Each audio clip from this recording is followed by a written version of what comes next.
नमस्कार मित्रांनो, आपण पाहता धक्स टाइम 24 लाईव्ह. अभिनंदन फलकावरून नव्या राजकीय चर्चेस उधाण.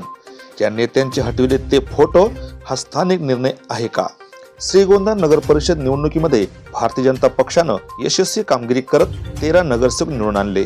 हा विजयाच्या पार्श्वभूमीवर भाजपा श्रीगोंदा शहर वतीनं शहरामध्ये विविध ठिकाणी अभिनंदन फलक लावण्यात आले आहेत.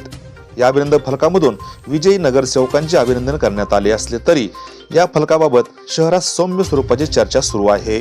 साधारणपणे भाजपच्या विजयोत्सव फलकावर पंतप्रधान, मुख्यमंत्री, पक्षाचे राष्ट्रीय अध्यक्ष, प्रदेश व जिल्हा तसेच तालुका स्तरावरील पदाधिकाऱ्यांचे फोटो दिसून येतात. मात्र श्रीगोंद्यात लावण्यात आलेल्या काही अभिनंदन फलकावर हे फोटो आढळून येत नसल्यानं नागरिकांमध्ये कुतूहल निर्माण झाले आहे.